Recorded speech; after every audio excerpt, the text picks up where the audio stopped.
وقت ہم مولانا مفتی محمد شفیع صاحب کی خدمت میں حاضر ہیں. مولانا مفتی محمد شفیع صاحب دارالعلوم کے بانی ہیں اور یہ کسی تعارف کے محتاج نہیں ہیں. بہت بزرگ شخصیت ہیں, عالم دین ہیں. دارالعلوم دیوبند کے فارغ التحصیل ہیں. وہیں آپ پیدا ہوئے. شیخ الہند مولانا محمود الحسن صاحب, علامہ انور شاہ صاحب کشمیری, پاکستان کے مشہور عالم علامہ شبیر احمد عثمانی صاحب مرحوم, ان کے آپ شاگرد ہیں. دارالعلوم دیوبند میں فارغ التحصیل ہونے کے بعد وہیں استاد کی حیثیت سے بھی کام کر چکے ہیں. آپ تحریک پاکستان میں پیش رہے ہیں. آج ہم مفتی صاحب کی خدمت میں حاضر ہیں تاکہ ان کی ملی, قومی اور دینی خدمات کے بارے میں ہم کچھ معلومات حاصل کر سکیں. تو مفتی محمد شفیع صاحب, اگر آپ اجازت دیں تو ہم آپ سے کچھ سوالات کریں. بہتر ہے, جو سوال آپ کرنے والے ہیں کر لیں, لیکن میں اپنی شخصیت اور اپنے حالات کو جتنا جانتا ہوں اس کے پیش نظر تو میرا جواب وہ ہے جو میں نے ایک شعر میں بہت عرصہ پہلے کہا ہے. وہ یہ ہے, بگذر زمن کہ حالت زارم ندیدہ بے, بگزار حال من کہ ہمیں نہ شنیدہ بے. مفتی صاحب, یہ شعر تو واقعی مخوب ہے, لیکن میں آپ سے یہ جسارت کروں گا کہ آپ مجھے کچھ اپنی شروع کی جو تعلیم ہے, ابتدائی تعلیم, اس پر کچھ آپ روشنی ڈالیں. کب سے آپ نے تعلیم شروع کی اور کہاں کہاں اور کن کن اداروں میں آپ نے اپنی تعلیم حاصل کی؟ حکم کی تعمیل کرتا ہوں. صورتحال یہ ہے کہ میں ایک ناکارہ انسان ہوں, کسی قسم کا کوئی کمال نہیں رکھتا, مگر اللہ جل شانہ کی نعمتیں مجھ پر بے شمار ہوئی. ان نعمتوں میں سے سب سے بڑی نعمت یہ ہے کہ اس نے ایک مسلمان دیندار علمی گھرانے میں مجھے پیدا فرمایا, اور میں نے آنکھ ایسی جگہ کھولی کہ جہاں اول سے آخر تک دین کا چرچا تھا, دین کے کلمات کان میں پڑھتے تھے, بچپن میں بزرگوں کے قصے سنا کرتا تھا. میں نے اپنے بچپن کا کھیل بھی دارالعلوم دیوبند کے احاطے میں کھیلا ہے کہ جہاں ہر طرف آتے جاتے اللہ کے اولیاء پر نظریں پڑتی تھی. یہ میرا بچپن تھا. اور چونکہ میرے والد ماجد دارالعلوم کے مدرس تھے تو انہی کی خدمت میں بیٹھا کرتا تھا بچپن کا وقت گزارنے کے لیے. اس کے بعد دارالعلوم دیوبندی میں حافظ عبدالعظیم صاحب ایک بزرگ حافظ تھے, حفظ قرآن کے استاد تھے. ان سے میں نے تعلیم حاصل کرنی شروع کی. اور مجھے یاد ہے کہ میرے والد ماجد کے پاس ایک خط آیا تھا حضرت گنگوئی رحمۃ اللہ علیہ کا, جس میں حضرت گنگوئی رحمۃ اللہ علیہ نے میرے بارے میں یہ لکھا تھا کہ تولد فرزند سے مسرت ہوئی, نام اس کا محمد شفیع رکھنا. اور اس کے بعد پھر ایک خط دوسرا آیا جب میں نے قرآن کی تعلیم شروع کی تو حضرت نے لکھا تھا اس میں کہ میں دعا کرتا ہوں انشاءاللہ اللہ تعالیٰ ان کو علم عطا فرمائے. میرے تعلیم کی بنیاد یہاں سے شروع ہوئی, حضرت گنگوئی رحمۃ اللہ علیہ کی دعا اور حضرت حافظ عبدالعظیم صاحب کی خدمت میں رہنے کا اتفاق ہوا. یہ ایک فرشتہ صفت بزرگ تھے. تھوڑے دنوں کے بعد ان کی وفات ہو گئی تو دوسرے اساتذہ کے میں سپرد کیا گیا, اور بالآخر قرآن مجید کی تعلیم سے فارغ ہو کر میں پھر اپنے والد ماجد سے فارسی ریاضی کی تعلیم میں مشغول ہو گیا. اور انہی کی خدمت میں رہتے ہوئے درجہ فارسی کی تعلیم کے زمانے میں میں نے ابتدائی عربی کتابیں بھی اپنے والد ماجد سے ہی پڑھی. سن 30 ہجری تھا غالباً, جس میں میری عمر تقریباً 14-15 سال کی ہوگی.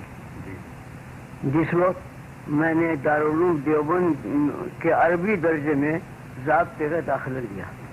تو یہ زمانہ وہ تھا کہ جس وقت حضرت شیخ الہند مولانا محمود الحسن صاحب قدس اللہ سرہ دارالعلوم میں درس بخاری دیا کرتے تھے.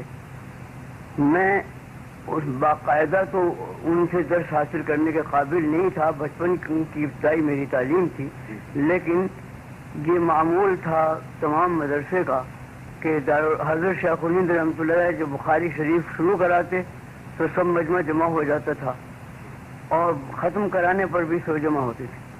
اس طرح سے بخاری شریف کی ابتدائی اور آخری حدیثیں میں نے حضرت شیخ الہند رحمۃ اللہ علیہ سے گویا بار بار پڑھی ہیں، ان کے میں شرکت کی ہے۔ اس سے زائد کوئی حضرت شیخ الہند رحمۃ اللہ علیہ سے پڑھنے کا اتفاق نہیں ہوا۔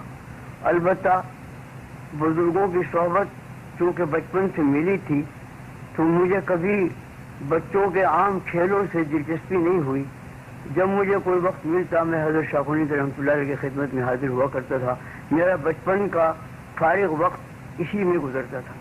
حضرت شیخ الہند رحمۃ اللہ علیہ بھی مجھ پر خاص عنایت فرمایا کرتے تھے۔ یہ وہ زمانہ تھا کہ جب خلافت عثمانی کے سقوط کا زمانہ گویا قریب تھا اور دول یورپ نے متفقہ حملہ اسلامی خلافت پر کیا تھا۔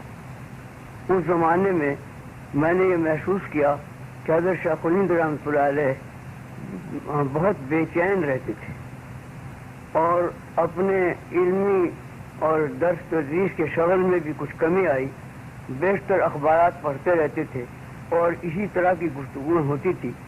میرا بچپن تھا، میں زیادہ واقف نہیں تھا، لیکن میں یہ دیکھا کرتا تھا کہ حضرت شیخ الہند رحمۃ اللہ علیہ کسی خاص مہم میں لگے ہوئے ہیں اور اس سے زائد کے سمجھنے کی صلاحیت بھی نہیں تھی۔ لیکن حضرت شیخ الہند رحمۃ اللہ علیہ کچھ عرصے کے بعد پھر انہوں نے یہاں ہم سب سے یہ کہہ کر عزم سفر کیا تھا کہ میں حج کے لیے جا رہا ہوں۔ عام اعلان یہی تھا۔ ہم اس وقت رو رہے تھے کہ ہمارے حضرت اب حج کے لیے جا رہے ہیں، ضعیفی کا وقت ہے، معلوم نہیں آگے کیا صورت ہونے والی ہے۔ اس سے زائد ہمیں کوئی خبر نہیں تھی۔ اس کے بعد ہم نے سنا کہ وہ مکہ معظمہ میں انگریزوں نے ان کو گرفتار کیا، وہ گرفتار کر کے مالٹا جیل میں بھیجا۔ 4 سال حضرت رحمۃ اللہ علیہ نے مالٹا جیل میں گزارے۔ اللہ کا ہزار شکر احسان ہے کہ جب حضرت مالٹا سے واپس آئے اس وقت میں تقریباً اپنے درسی علوم سے فارغ ہو چکا تھا اور حضرت کی خدمت میں حاضری پرلطف انداز میں ہوتی رہی، مگر وہ بہت تھوڑا زمانہ تھا۔ واپسی کے بعد بیماریوں میں زیادہ وقت بیماریوں میں گزرا، کچھ سفروں میں گزرا، لیکن بیماریوں کے ساتھ ہی ضعف اور کمزوری انتہا کی تھی۔ تھوڑا عرصہ اللہ نے یہ موقع عطا فرمایا کہ حضرت شیخ الہند رحمۃ اللہ کی خدمت میں حاضری ہوتی رہی۔ باقاعدہ میری تعلیم دیوبند کے دوسرے اساتذہ سے ہوئی، جن میں سب سے بڑے صدر مدرس اس زمانے میں حضرت مولانا علامہ انور شاہ کشمیری رحمۃ اللہ علیہ، مولانا سید اصغر حسین صاحب رحمۃ اللہ علیہ، مولانا مفتی عزیز الرحمان صاحب رحمۃ اللہ علیہ، مولانا اعزاز علی صاحب، مولانا محمد ابراہیم صاحب، مولانا رسول خان صاحب، یہ میرے استاد ہیں کہ جن سے میری مسلسل تعلیم ہوئی۔ ہاں، حضرت مولانا سید اصغر حسین صاحب رحمۃ اللہ علیہ جو گویا ایک مادرزاد ولی مشہور تھے، ان کو مجھ پر خاص عنایت تھی، ان سے بہت سے اسباق پڑھنے کا اتفاق ہوا۔ شیخ الاسلام حضرت مولانا شبیر احمد عثمانی رحمۃ اللہ علیہ میرے پھوپھیزاد بھائی بھی تھے اور میرے استاد بھی، ان سے بہت سی کتابیں پڑھنے کا اتفاق بھی ہوا۔ اور پھر جب تحریک پاکستان میں انہوں نے حصہ لیا تو ان کی شرکت میں بہت سے سفر کرنے کا بھی اتفاق ہوا اور کام کرنے کا بھی۔ اللہ تعالیٰ نے ان بزرگوں کی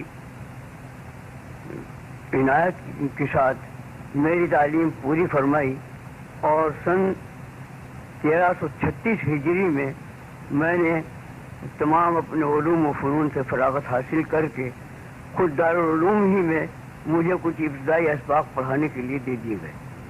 سن 1336 ہجری سے مسلسل میں تعلیم کا کام دارالعلوم دیوبند میں کرتا گیا۔ اپنے اساتذہ کے آغوش میں رہ کر ہی درس تدریس کا کام انجام دیا۔ اسی عرصے میں حضرت استاد مولانا مفتی عزیز الرحمان صاحب رحمۃ اللہ علیہ کا انتقال ہوا، تو دارالعلوم کا دارالفتہ مسجد افتاح سے خالی ہوا۔ اس کے لیے ابتدا میں کچھ دوسرے حضرات کا انتخاب عمل میں آیا، مگر ایک یا دو سال کے بعد پھر بزرگان دیوبند نے، جن میں اس وقت سب سے بڑے کام کرنے والے مولانا حسین احمد صاحب مدنی رحمۃ اللہ علیہ تھے، وہی اس وقت زمانے میں صدر مدرس تھے، ان سب حضرات نے مجھے دارالفتہ پر میں صدر مفتی کی حیثیت سے مقرر فرمایا۔ سن 1349 سے خدمت افتاح میں مشغول ہوا، اور اس کے ساتھ ہی ساتھ حدیث کی کتاب ابو داؤد میرے سپرد تھی، وہ میں پڑھاتا رہا۔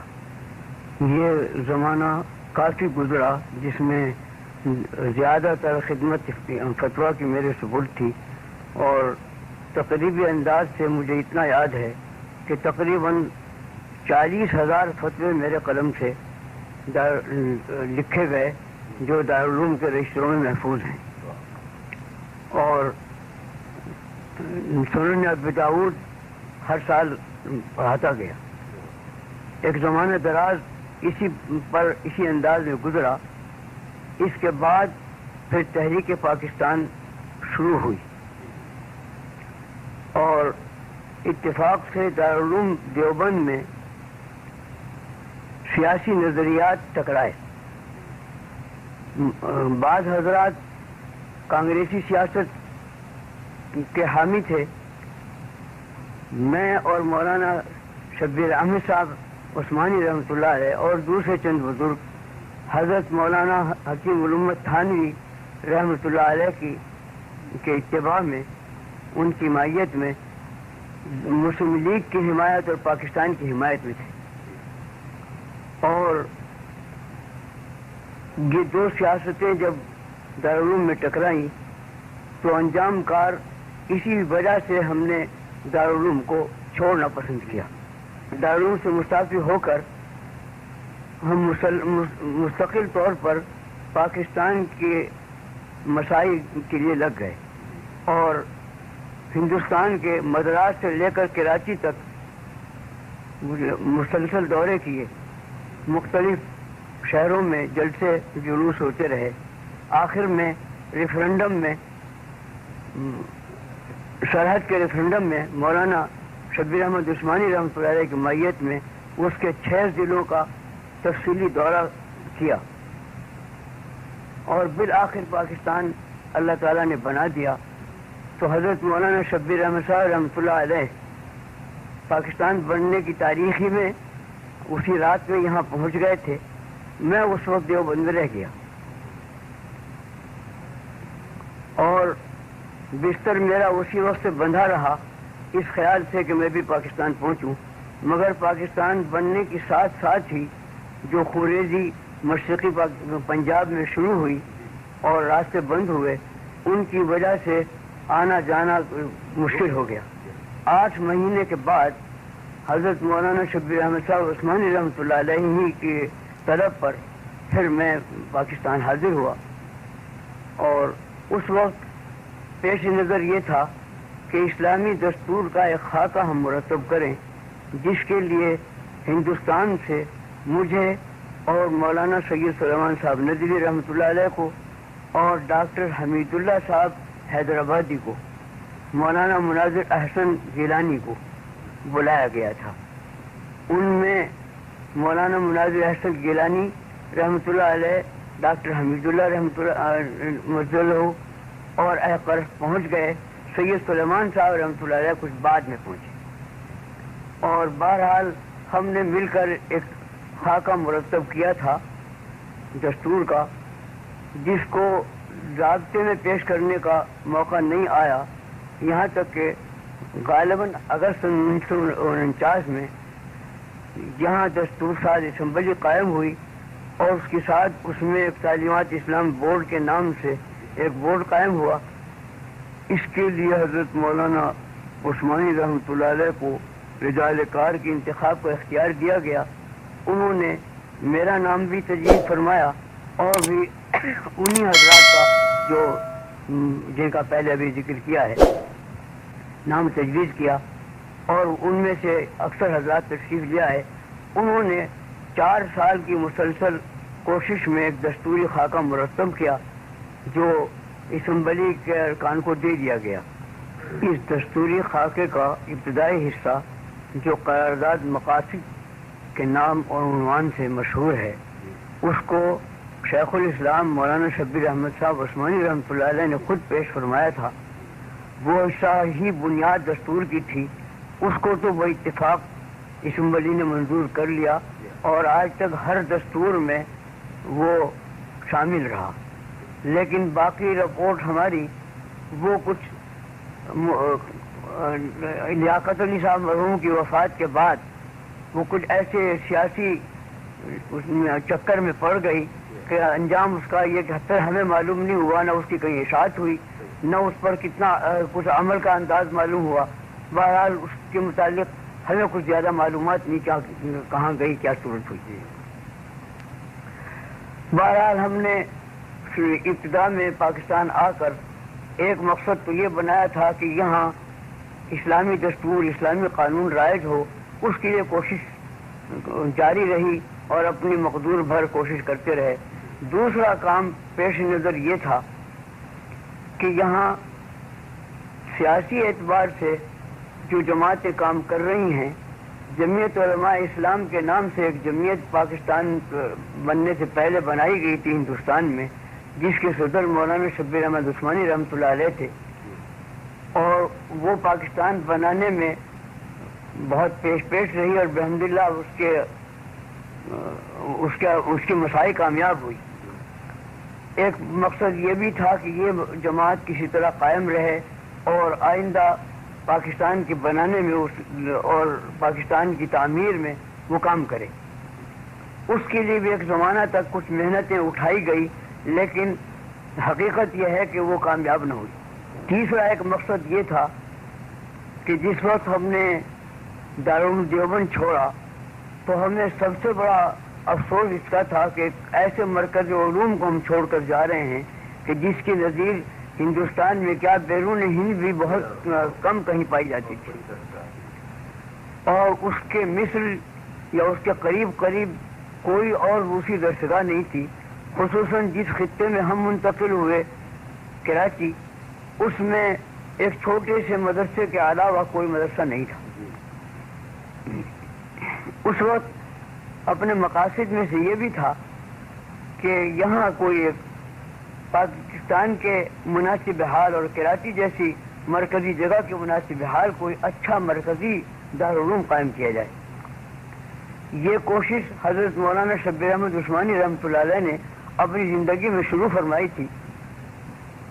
میں بھی اس میں حاضر رہتا تھا، لیکن اتفاق وقت یہ ہے کہ مولانا شبیر احمد عثمانی رحمۃ اللہ علیہ کی وفات بہت جلد ہو گئی۔ کچھ عرصے کے بعد ہی ہم گویا کے یتیم کی حیثیت سے پاکستان میں رہ گئے، مگر مولانا کی وفات کے بعد یہ خیال اور زیادہ قوی ہوتا گیا کہ ہمیں کوئی مرکزی دارالعلوم یہاں ضرور قائم کر لینا چاہیے۔ اس سلسلے میں کچھ کوششیں کی گئی اور الحمدللہ وہ کامیاب ہوئی۔ اللہ کا شکر ہے کہ آج 22 سال ہو چکے ہیں اس دارالعلوم کے قیام کو، اور روز بروز ترقی کر رہا ہے۔ مفتی صاحب، اس وقت بھی تو آپ اس دارالعلوم کے غالباً صدر ہیں۔ جی ہاں، اللہ تعالیٰ نے اس بندے کے ہاتھ پر دارالعلوم کی بنیاد رکھوائی، اور دارالعلوم کی پوری ذمہ داری در حقیقت میرے سر ہے۔ ایک مجلس شورا ہے جس کو پورے اختیارات حاصل ہیں، اس کا بھی صدر میں ہی ہوں۔ باقی انتظام کرنے والے دوسرے حضرات ہیں جو ناظم کہلاتے ہیں۔ اچھا مفتی صاحب، آپ غالباً پاکستان بننے کے بعد جب آپ پاکستان منتقل ہو گئے تو اس کے بعد آپ کو کبھی کوئی بیرونی ممالک جانے کا کوئی اتفاق ہوا؟ اللہ کا شکر ہے، حجاز مقدس تو بار بار جانا ہوا حج کے لیے، عمرے کے لیے، اور ایک مرتبہ وہاں رابطہ عالم اسلامی کے اجلاس میں سرکاری طور پر دعوت کے سلسلے میں بھی حاضری ہوئی، اور ایک مرتبہ غالباً 56 تھا، جس میں دمشق میں ایک معتمر عالم اسلامی کے نام سے علماء کا بہت بڑا اجتماع ہوا تھا، جس میں انڈونیشیا سے لے کر مراکش تک کے علماء جمع تھے۔ اس میں بھی شرکت کا اتفاق ہوا، جس کے اجلاس دمشق میں، پھر اردن میں، پھر بیت المقدس میں، متعدد جگہوں میں ہوئے۔ اسی سلسلے میں بیروت میں بھی کچھ دیر ٹھہرنا پڑا۔ ایک مرتبہ سفر جنوبی افریقہ کا، مشرقی کچھ تھوڑا سا مشرقی افریقہ میں اور زیادہ جنوبی افریقہ میں، تقریباً 1 مہینے کے قریب یہ دورہ تبلیغی انداز کا کرنے کا اتفاق ہوا۔ اچھا مفتی صاحب، یہ جو آپ تبلیغ کرتے ہیں یا وہاں پر ہوئی تبلیغ جنوبی افریقہ میں، تو آپ کے خیال میں کیا کچھ وہ کامیاب ہوئی یا کامیاب ہو سکتی ہے؟ اگر ہم تبلیغ یہاں سے اسلام کی جائے افریقہ میں یا دوسری جگہ، تو وہ آپ کا کیا خیال ہے، کہاں تک ہم اس میں کامیابی حاصل کر سکتے ہیں؟ میرا انداز یہ ہے کہ خصوصیت سے جنوبی افریقہ میں بڑی صلاحیت ہے، اور میں نے یہ محسوس کیا کہ باوجود اس کے کہ وہاں کے حضرات ہماری زبان پوری نہیں سمجھتے تھے، لیکن متاثر بہت ہوتے تھے۔ ان کی زندگیوں میں انقلاب آیا۔ چند روز کے قیام میں بہت سے لوگوں کو میں نے دیکھا کہ جن کی زندگیاں پوری بدل گئی اور بالکل اسلام کے ساتھی میں ڈھل گئی۔ یہ تو میں نے جنوبی افریقہ میں تجربہ کیا۔ مشرقی افریقہ میں مجھے زیادہ چلنے پھرنے کا اتفاق نہیں ہوا، لیکن انداز یہ ہے کہ وہاں بھی صلاحیت اس چیز کی موجود ہے، اور ضرورت ہے کہ تبلیغ کا زیادہ سے زیادہ پروگرام وہاں چلایا جائے۔ ایک سوال میں صاحب آپ سے اور کروں گا، وہ یہ ہے کہ آپ دمشق لے گئے تشریف، حجاز گئے اور بیروت گئے اور وہاں کے بڑے بڑے علماء سے ملاقات کی آپ نے، تو آپ کا کیا خیال ہے وہاں کے علماء پاکستان کے متعلق، ان کا کیا خیال ہے، کیا وہ سوچتے ہیں پاکستان کے متعلق؟ جس وقت ہمارے یہ سفر ہوئے ہیں وہ وقت ایسا تھا کہ پاکستان کی طرف سارے عالم اسلام کی نظر لگی ہوئی تھی اور تمنائیں وابستہ تھی، اور بڑی عزت سے پاکستان کو دیکھا جاتا تھا۔ جہاں یہ معلوم ہو جائے کہ کوئی شخص پاکستانی ہے تو تمام اسلامی ممالک کے لوگ ان کی بڑی تعظیم کیا کرتے تھے۔ افسوس ہے کہ دیکھتے ہی دیکھتے یہ نقشہ پلٹ گیا۔ مفتی صاحب، میں آپ سے حضرت شیخ الہند مولانا محمود الحسن کے متعلق اگر آپ 2-4 جملے بیان فرمائیں تو وہ بہرحال بہت ہی، یعنی ہمارے لیے بہت ہی وہ ایک سرمایہ ہوں گے، کیونکہ یہ بہت بڑے عالم اور بہت بڑے مجاہد تھے۔ تو میں آپ سے گزارش کروں گا کہ ان کے متعلق چند جملے آپ ارشاد فرمائیں۔ ان کے حالات پر 2 مستقل کتابیں چھپی ہوئی بھی موجود ہیں۔ ایک مولانا سید اصغر حسین صاحب رحمۃ اللہ علیہ نے حیات شیخ الہند کے نام سے تحریر فرمائی ہے، دوسری مولانا حسین احمد صاحب مدنی رحمۃ اللہ علیہ نے اسیر مالٹا کے نام سے شائع فرمائی ہے۔ چھپی ہوئی کتابیں موجود ہیں۔ میں اس زمانے میں چونکہ بالکل ابتدائی عمر میں تھا، کچھ زیادہ سمجھنے کے بھی قابل نہیں تھا کہ حضرت شیخ الہند رحمۃ اللہ علیہ کے مسائل کو میں سمجھ سکتا۔ البتہ جیسے آپ نے فرمایا مجاہد، اس کا ایک واقعہ اس وقت یاد آ گیا۔ میں چونکہ چھوٹا بچہ سا تھا، اس لیے مجھے روک ٹوک نہیں تھی۔ میں ایک روز دوپہر میں اچانک حضرت رحمۃ اللہ علیہ کے کمرے میں داخل ہو گیا تو میں نے ایک عجیب رنگ دیکھا کہ شیخ الہند رحمۃ اللہ علیہ تنہا اب چارپائی پر بیٹھے ہوئے ہیں اور تلوار ہاتھ میں ہے اور اس کو گھما رہے ہیں۔ مجھے دیکھ کر حضرت کو ہنسی آئی اور میں نے عرض کیا کہ حضرت یہ کیا ہو رہا ہے؟ فرمایا کہ بھائی آج یہ تلوار پرانی رکھی ہوئی تھی، اس کو مانج کر لائے تھے، صاف کر کے لائے تھے، تو میں نے دیکھا ذرا چلا کر تو دیکھوں، اور اس میں تو بڑی شوقت معلوم ہوتی ہے۔ جب اس کو ہاتھ میں لیتا ہوں تو ایک خاص جذبہ پیدا ہوتا ہے۔ یہ میں نے عالم دیکھا تنہائی میں بیٹھے ہوئے تلوار ہلا رہے ہیں۔ یہ سب وہ زمانہ تھا کہ جب شیخ الہند رحمۃ اللہ علیہ پر جذبہ جہاد کا غالب ہو چکا تھا، اور وہ یہ چاہتے تھے کہ انگریزی اقتدار کو مٹا کر یہاں اسلامی مملکت قائم کی جائے۔ اس سلسلے میں انہوں نے کابل سے لے کر ترکی تک سطح ہموار کر لی تھی. خفیہ ان کے آدمی نمائندے کام کرنے والے ترکی میں بھی پہنچے ہوئے تھے, کابل میں بھی پہنچے ہوئے تھے اور سطح پوری ہموار کر لی تھی. اس کی تفصیل میں جانے کا تو وقت نہیں, لیکن اتنی بات خود انگریزوں کے اقرار سے جتنی شائع شدہ کتابوں میں موجود ہے وہ یہ کہ برن انگریز جب ان کی رپورٹ لینے کے لیے مالٹا جیل میں ملا ہے ان سے, اس کے بعد رپورٹ اس نے دی ہے. اس رپورٹ میں یہ کہا ہے کہ مجھے حیرت ہے کہ یہ مفتی استخوان انسان جس نے ساری زندگی مدرسوں کے بوریوں پر گزاری ہے, اس کو یہ عالمی سیاست کا ایسا پلان کیسے ہاتھ آ گیا. اور یہ یقین ہے کہ اگر ہمیں ان کی سازش کا علم ابھی نہ ہو جاتا تو ہندوستان ہمارے ہاتھ سے نکل گیا ہوتا. یہ اس برن کا بیان ہے.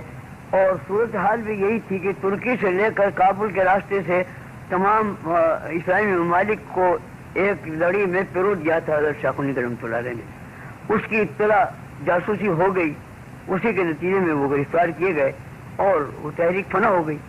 میں اگر یہ کہوں کہ وہ تحریک جمال الدین افغانی کی تحریک کو آگے بڑھانا تھا تو آپ کا کیا خیال ہے؟ اس میں کوئی شبہ نہیں کہ ان بزرگوں کا کیونکہ سرچشمہ سارا قرآن و سنت ہے, یہ قرآن و سنت کی تحریک ہے اصل, جس کو جمال الدین افغانی نے کبھی اٹھایا, کبھی حضرت شاہ ولی اللہ اور مولانا اسماعیل شہید نے اٹھایا, کبھی حضرت شاہ خنید رحمۃ اللہ علیہ نے اٹھایا, اور اس کے بعد آخر میں حضرت مولانا شبیر احمد عثمانی رحمۃ اللہ علیہ نے قائد اعظم کے ساتھ مل کر اٹھایا. مفتی صاحب, آخری سوال میں آپ سے کرتا ہوں, وہ آپ کی تصانیف سے متعلق ہے, تو کیا آپ ہمیں بتائیں گے, کچھ اس پر روشنی ڈالیں گے اپنی تصانیف کے متعلق؟ جی ہاں, میں شروع سے جن اساتذہ کی آغوش میں پلا ہوں ان کو میں نے دیکھا کہ وہ صرف درس تدریس ہی نہیں بلکہ کچھ تصانیف کا سلسلہ بھی رکھتے تھے. مجھے بھی کچھ اس کا ذوق پیدا ہوا اور ابتدائی درس تدریسی کے وقت سے کچھ چھوٹے چھوٹے رسالے لکھنے شروع کیے, اور پھر اس کے بعد وہ سلسلہ کافی بڑھتا گیا. اس وقت غالباً 150 سے زائد میری تصانیف ہیں, جس میں سب سے بڑی تصنیف جو ابھی تیار ہوئی ہے وہ ہے تفسیر معرف القرآن. اور اس تفسیر کا ایک عجوبہ یہ ہے کہ اس کی ابتدا تو ہوئی تھی ریڈیو ہی کے درس سے, لیکن ریڈیو پر مسلسل قرآن نہیں تھا بلکہ اس کی منتخب آیات ہوتی تھی. اس کے بعد اس کو جب کتابی شکل میں لانے کا ارادہ ہوا تو یہ وہ وقت تھا کہ جب میں بیماری سے بستر پر لیٹا ہوا تھا, اور اس کا افسوس مجھے ہو رہا تھا کہ اوراق جو لکھے ہوئے ہیں موجود یہ یوں ہی ضائع ہو جائیں گے. اگر اس کا جو درمیانی آیتیں ہیں وہ رد پورا کر دیا جاتا تو قابل اشاعت ہو جاتی. اسی بیماری کے زمانے میں اللہ نے دل میں ڈالا کہ لیٹے لیٹے کچھ کام شروع کیا جائے.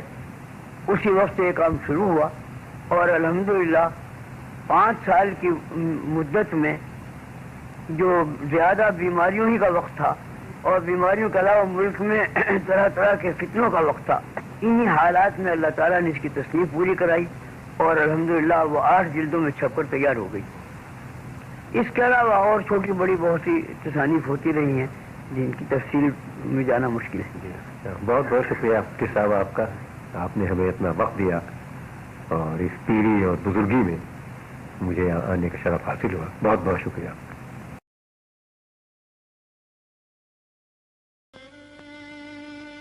11 ستمبر 1948 کو قائد اعظم زیارت سے کراچی واپس آئے اور اسی رات اپنی جان جاں آفری کے سپرد کر دی. ان کے جنازے کے جلوس میں سوگواروں کا ایک ٹھاٹھے مارتا ہوا سمندر تھا جس پر غم و الم کی گھٹائیں چھائی ہوئی تھیں. یہ اس عظیم قائد کا آخری سفر تھا جس نے بر صغیر میں مسلمانوں کے علیحدہ وطن کے قیام کو خواب سے حقیقت بنا دیا تھا.